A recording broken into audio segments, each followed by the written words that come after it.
এখনকার ডক্টররাও বলেন এই কথাটা, সকালবেলা একটু বেশি খেতে হয়, সকালবেলা একটু বেশি হেভি ফুড নিতে হয়, দুপুরে তার চেয়ে একটু কম, রাতে আরো কম। আর আমাদের তো উল্টা, কিন্তু সকালে অল্প একটু, দুপুরে একদম বিশাল, রাতের বেলা আরো বিশাল, নাকি?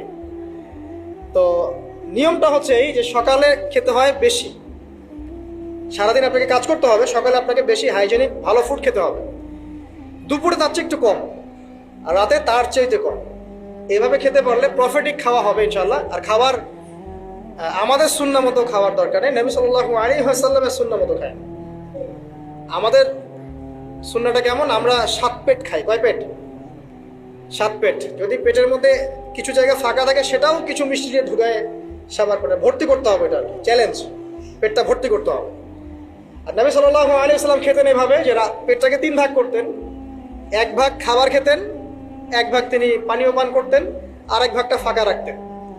আপনি এভাবে খাওয়া শুরু করেন, দেখবেন আপনি ফিজিক্যালি ফিট ফিল করছেন এবং আপনি ক্লান্ত হচ্ছেন কম, অলসতা কম আসছে কাজে, আপনি এনথুজিয়াজম পাবেন ইনশাআল্লাহ। তো খাবারের ব্যাপারটা সতর্ক থাকে। আর এই যুগে খাবারের মধ্যে প্রচুর ভেজাল আছে, চেষ্টা করতে হবে ম্যানুফ্যাকচার্ড খাবারগুলো বাদ দিয়ে হোমমেড যে ফুডগুলো আছে, হোমমেড ফুড মানে বাসায় যেগুলো আমরা তৈরি করি, ফ্রেশ হাইজেনিক ফুডগুলো খাওয়ার চেষ্টা করতে হবে। স্পেশালি বাচ্চাদের ব্যাপারে সতর্ক থাকতে হবে।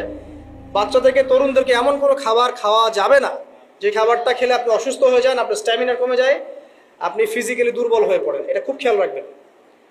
খাবার, এই যে আপনারা যে গ্রামাঞ্চলে থাকেন, আপনারা সৌভাগ্যবান একদিক থেকে যে আপনারা ফ্রেশ খাবার উৎপন্ন করে খেতে পারেন। শেষ জামানায় খাবারের মধ্যে খুব ভেজাল আসবে, এটা বিভিন্ন হাদিস দিয়ে মেলানো যায়, আমি ওইদিকে যাচ্ছি না, কনক্লুশন বললাম, শেষ জামানায় খাবারে প্রচুর ভেজাল আসবে।